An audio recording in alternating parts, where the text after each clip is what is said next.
title of our next presentation is The Screen Nanny, the danger of using screens to pacify children. Please welcome Ella Williams.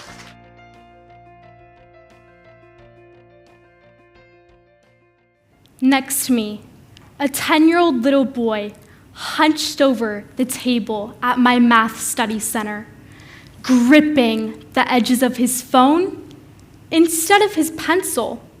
He looked up at his calm, collected, but frustrated instructor. His instructor had confiscated his phone. Suddenly, I see this little boy ramming his head against the desk, his face expressing the technology withdrawal he was experiencing at such a ripe age, as if his only lifeline had been taken from him. This little boy was holding up a mirror to his own raw emotion he just had not articulated in himself yet.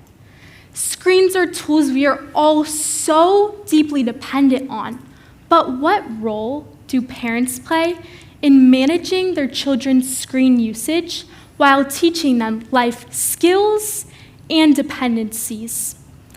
On June 29th, 2007, Steve Jobs created what many called a mini computer for your back pocket. The accessibility and convenience that these phones had to offer was mind-blowing.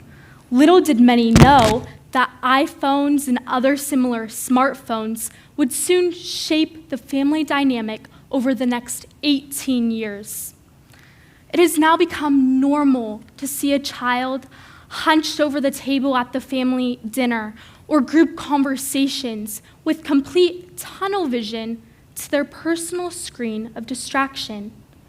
Going back to a world without screens would be quite impossible, but how can parents better manage their children under this new possible threat? Children have become so deeply dependent on their screens, allowing them to self-entertain for hours on end. Many would actually argue that this is a positive side effect of screen time, as it helps them set proper boundaries for themselves. In the article titled, "What Do We Really Know About Kids and Screens?" it teaches us that screens are allowing children to self-regulate themselves. Although many reasonable parents give their child a screen in order to pacify them and create space for completing necessary tasks, I argue that the use of screens as a digital babysitter is jeopardizing a child's long-term mental and emotional well-being. Children have become so deeply dependent on their screens, leading to many cognitive health issues in children.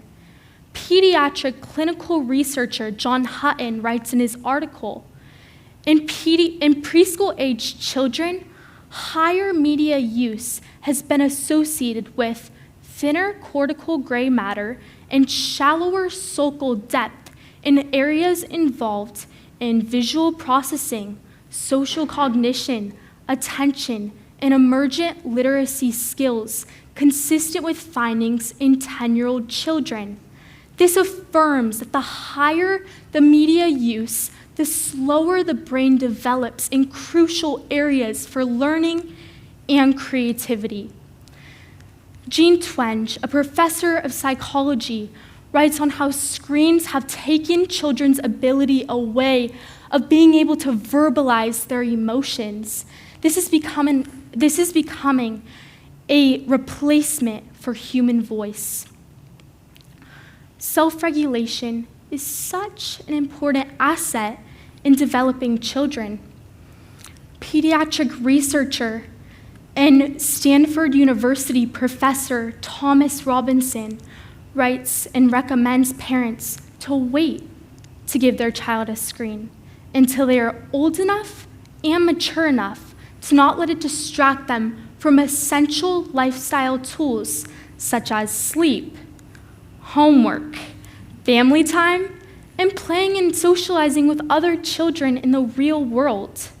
This affirms that children need this exposure to other children and able to flourish.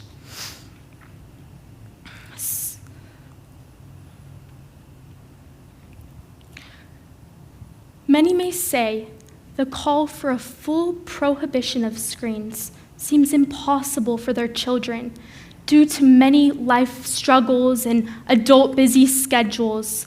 But I argue that this is still doable.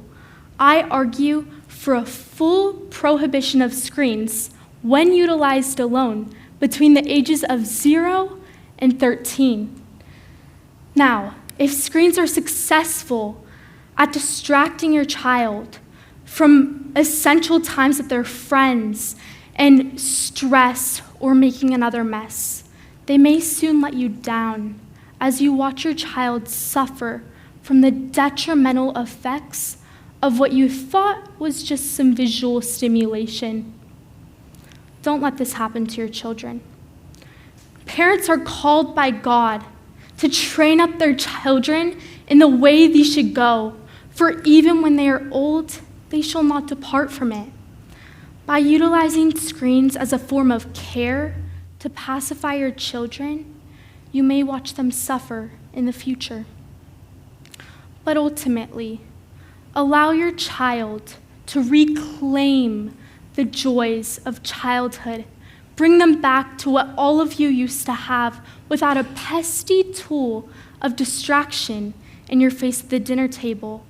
Allow your child to walk outside, go for a run with neighborhood friends, pick wildflowers and count every petal, baking cookies with grandma, and spending time with those that you love, because this is the true essence of childhood and allows your children to flourish and invigorate intriguing conversations in your home.